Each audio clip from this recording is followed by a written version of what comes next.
வணக்கம். செய்திகள் வாசிப்பது சரவணா. பானிபூரி வியாபாரி உரிய ஆவணங்களின்றி எடுத்து வந்த 1.50 லட்சம் பணம் மற்றும் 21 கிராம் தங்க நகையை பறிமுதல் செய்த பறக்கும் படையினர். 2021ஆம் ஆண்டிற்கான சட்டமன்ற தேர்தல் அறிவிக்கப்பட்டதை தொடர்ந்து தேர்தல் விதிமுறைகள் அமலுக்கு வந்துள்ளது. அதன் காரணமாக ஏதேனும் பணக்கடத்தல் சம்பவம் நடைபெறுகிறதா என பறக்கும் படையினர் ஆங்காங்கே வாகன சோதனையில் ஈடுபட்டு வருகின்றனர். இந்த நிலையில் பெருமைப்பட்டு பகுதியை சேர்ந்த 45 வயதுடைய லட்சுமணன் திருச்சியில் பானிபூரி வியாபாரம் செய்து வருகிறார். இவர் தனது நகைகளை திருப்பத்தூர் இந்தியன் வங்கியில் வைத்துள்ளார். அதனை மீட்பதற்காக திருச்சியிலிருந்து பணத்தை எடுத்துக்கொண்டு திருப்பத்தூருக்கு வந்தார்.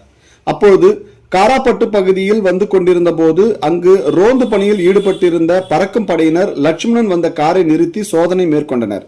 அப்போது உரிய ஆவணங்கள் இல்லாமல் 1.5 லட்சம் பணம் மற்றும் 21 கிராம் நகைகளை எடுத்து வந்தது தெரிய வந்தது. அதனை பறிமுதல் செய்து சட்டமன்ற தொகுதி தேர்தல் நடத்த அலுவலர் மற்றும் வருவாய் கோட்டாட்சியர் வரதராஜன் அவர்களிடம் ஒப்படைக்கப்பட்டது.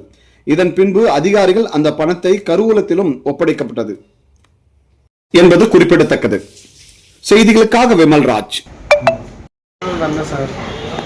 செக் பண்ணி 1.5 லட்சம் ரூபாய். எங்கே வச்சுருக்கீங்க நகை இந்தியன் பேங்க் கொண்டேன்.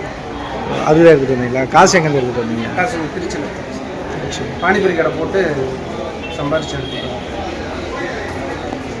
உங்கள் பேர்? லக்ஷ்மணன்.